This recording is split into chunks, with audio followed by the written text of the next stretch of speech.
السلام علیکم. I am Bakhtawar Usman and you are watching Sachi Hikayat. سچا ہے میرا مالک جس کے قبضہ و قدرت میں میری جان ہے، وہ پروردگار جو سب سے زیادہ عزت والا اور سب سے بڑا کارساز ہے. یہ واقعہ 525 عیسوی میں پیش آیا تھا، جس نے حمیری خاندان کا خاتمہ کر دیا تھا. اریات مارا گیا اور ابرہہ غالب آ گیا، اور پھر وہ حبشہ کے بادشاہ نجاشی کی جانب سے ملک یمن کا حاکم مقرر ہو گیا. ابرہہ ذاتی طور پر کٹر عیسائی تھا. اس کے عزائم میں یہ بات شامل تھی کہ سارے عرب کو عیسائیت میں تبدیل کر دیا جائے، اسی طرح کہ مکہ مکرمہ کی عالمی مرکزی حیثیت بھی ختم ہو جائے. مذہبی جنون میں اس نے یمن کے شہر صنعاء میں ایک ایسا شاندار کنیسہ گرجا گھر بنایا جس کی نظیر اس وقت دنیا بھر میں نہیں ملتی تھی. مورخ سہیلی رحمۃ اللہ علیہ لکھتے ہیں کہ ابرہہ نے اس کی تعمیر پر یمن کی بے اندازہ دولت اور بیش بہا زر و جواہر صرف کیے. یہ قیمتی پتھروں کی بہت ہی خوبصورت طویل و عریض عمارت تھی. اس سے ابرہہ کا یہ مقصد تھا کہ یمن کے عرب کے لوگ جو ہر سال حج کرنے مکہ مکرمہ جاتے ہیں اور بیت اللہ کا طواف کرتے ہیں، یہ لوگ اس کنیسہ کی شان و شوکت سے مرعوب ہو کر کعبۃ اللہ کی بجائے اس کا طواف اور حج کریں.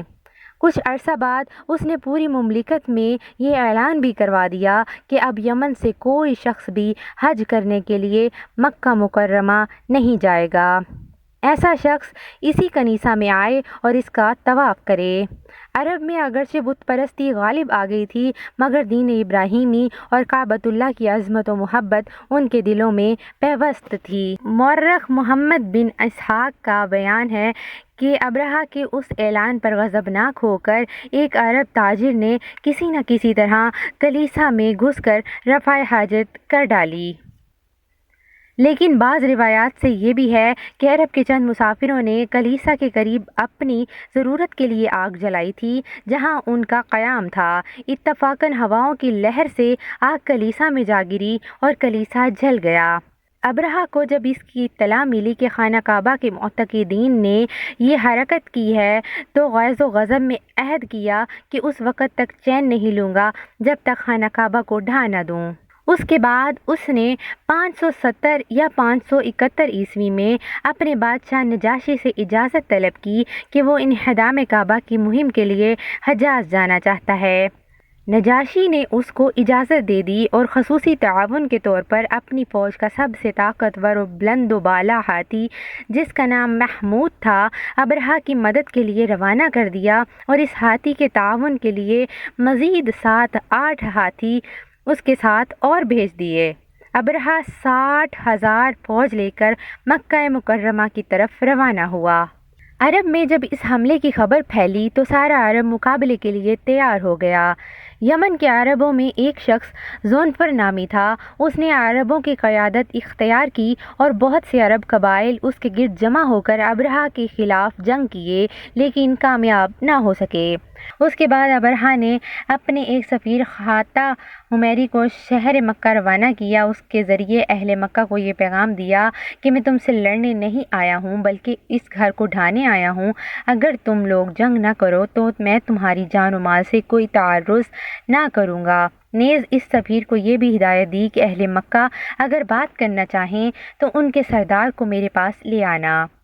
اس وقت مکہ مکرمہ کے سب سے بڑے سردار نبی کریم صلی اللہ علیہ وآلہ وسلم کے دادا حضرت عبد المطلب تھے. سفیر نے ان سے مل کر ابرہہ کا پیغام پہنچایا. جناب عبد المطلب نے کہا، ہم میں ابرہہ سے لڑنے کی قطعاً طاقت نہیں ہے. یہ اللہ کا گھر ہے اور اس کے خلیل کا بنایا ہوا ہے. وہ چاہے گا تو اپنے گھر کی حفاظت خود کر لے گا. سفیر نے کہا، آپ میرے ساتھ ابرہہ کے پاس چلیں اور اس سے بات کریں. وہ اس پر راضی ہو گئے.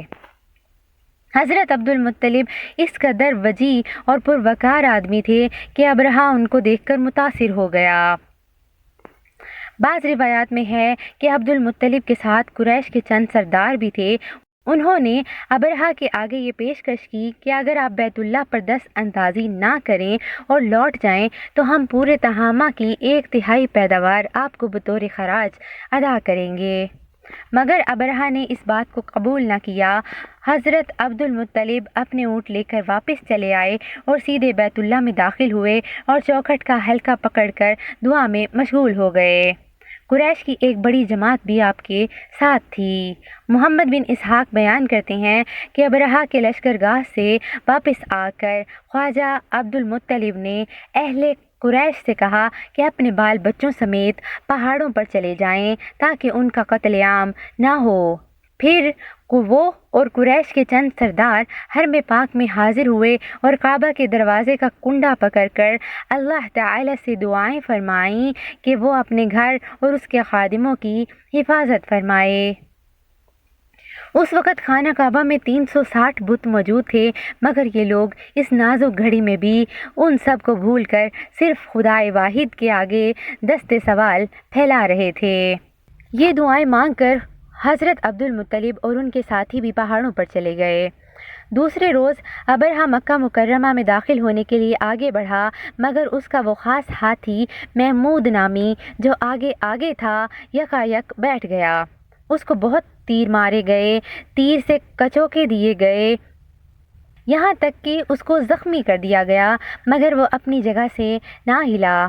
آخر اس کو جنوب شمال مشرق کی طرف موڑ کر چلانے کی کوشش کی جاتی تو وہ دوڑنے لگتا، مگر مکہ مکرمہ کی طرف موڑا جاتا تو وہ فوراً بیٹھ جاتا۔ کسی طرح آگے بڑھنے کے لیے تیار نہ تھا۔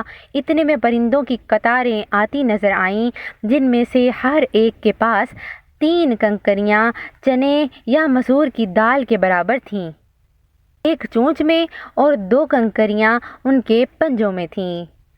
واقعی رحمۃ اللہ علیہ کی روایت ہے کہ یہ پرندے عجیب طرح کے تھے، وہ اس سے پہلے کہیں بھی نہیں دیکھے گئے تھے۔ بدن کبوتر سے کچھ چھوٹے تھے اور پنجے سرخ قسم کے تھے۔ ان کی آواز بھی کچھ ارتعاش انگیز تھی کہ دل کپ کپانے لگتے تھے۔ پرندوں کے اس جھنڈ نے ابرہہ کے لشکر پر سنگ ریزوں کی بارش کر دی، جس پر بھی یہ کنکر گرتے جسم سے پار ہو جاتے اور جسم گلنا سڑنا شروع ہو جاتا۔ حضرت ابن عباس رحمۃ اللہ علیہ کی ایک روایت ہے کہ کنکری کے لگتے ہی گوشت اور خون پانی کی طرح بہنے لگتا اور ہڈیاں نکل آتی تھیں۔ خود ابرہہ کے ساتھ بھی یہی ہوا، اس کا جسم ٹکڑے ٹکڑے ہو کر گر رہا تھا۔ پورے لشکر میں افراتفری پیدا ہو گئی۔ لشکر کے لوگ یمن کی طرف بھاگنا شروع ہو گئے۔ نفیل بن حبیب خشعمی، جس کو ابرہہ رہنما کے طور پر ساتھ لے آیا تھا، اس کو تلاش کر کے درخواست کرنے لگا کہ واپسی کا راستہ بتائیے، مگر اس نے صاف انکار کر دیا اور کہا اب بھاگنے کی جگہ کہاں ہے جب کہ اللہ تعاقب کر رہا ہے اور ابرہہ مغلوب ہے، غالب نہیں ہے۔ اب بھگدڑ میں یہ لوگ گر گر کر مرتے گئے اور مر مر کر گرتے جا رہے تھے۔ عطا بن یسار رحمۃ اللہ علیہ کی روایت ہے کہ سب کے سب اسی وقت ہلاک نہیں ہوئے، بلکہ ایک بڑی تعداد تو وہیں ہلاک ہو گئی اور کچھ بھاگتے ہوئے ہلاک ہوئے۔ ابرہہ بھی انتہائی بری حالت میں بلاد خشم پہنچ کر مرا۔ ابرہہ کے ہاتھی محمود کے ساتھ 2 ہاتھی بان مکہ مکرمہ میں رہ گئے، مگر اس طرح کہ دونوں اندھے اپاہج ہو گئے تھے۔ محمد بن اسحاق نے حضرت عائشہ صدیقہ رضی اللہ تعالی عنہا سے روایت نقل کی ہے کہ وہ فرماتی تھیں کہ میں نے ان دونوں کو اس حالت میں دیکھا ہے کہ وہ اندھے اپاہج تھے اور بھیک مانگتے پھرتے تھے۔ اصحاب الفیل کا یہ واقعہ مزدلفہ اور منی کے درمیان وادی محصب کے قریب مقام محصر پر پیش آیا تھا۔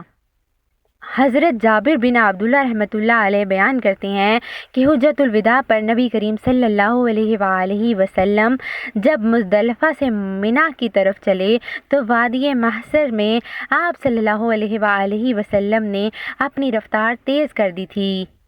امام نووی نے اس کی شرح میں لکھا ہے کہ اصحاب الفیل کا واقعہ اسی وادی میں پیش آیا تھا اور اسی جگہ ان پر ابابیل مسلط کر دیے گئے تھے، اسی لیے سنت یہی ہے کہ آدمی یہاں سے جلد گزر جائے اور اس عذاب کی جگہ پر زیادہ قیام نہ کرے۔ نیز امام مالک رحمۃ اللہ علیہ اپنی کتاب موطا میں ایک روایت نقل کرتے ہیں کہ نبی کریم صلی اللہ علیہ وآلہ وسلم نے ارشاد فرمایا، مزدلفہ پورا کا پورا ٹھہرنے کا مقام ہے سوائے وادی محصر کے۔ اصحاب الفیل کا یہ عبرتناک واقعہ ماہ محرم میں پیش آیا۔ نبی کریم صلی اللہ علیہ وآلہ وسلم کی ولادت باسعادت اس واقعہ کے 40 یا 50 دن بعد ہوئی۔ اہل عرب میں یہ واقعہ اس درجہ مشہور معروف تھا کہ انہوں نے اس سال کا نام ہی عام الفیل رکھ دیا۔ قرآن حکیم میں اس حادثہ کو اپنے معجزانہ کلام میں اس طرح بیان کیا گیا ہے۔ ترجمہ: کیا تو نے دیکھا نہیں تیرے رب نے ہاتھی والوں کے ساتھ کیا معاملہ کیا؟ کیا اس نے ان کی تدبیر کو اکارت نہیں کر دیا اور ان پر پرندوں کے جھنڈ بھیج دیے جو ان پر پکی ہوئی مٹی کے پتھر پھینک رہے تھے، پھر ان کا یہ حال کر دیا جیسے جانوروں کا کھایا ہوا بھوسا۔ اللہ پاک سے دعا ہے کہ وہ ہمیں ایمان کامل عطا کرے اور راہ خدا بندی میں اپنا تن من دھن لٹانے کی توفیق عطا کرے۔ درود پاک سے اپنی زبان کو تر رکھیں کہ یہ جسمانی اور روحانی تمام امراض کا واحد علاج ہے۔ Keep watching سچی حکایات.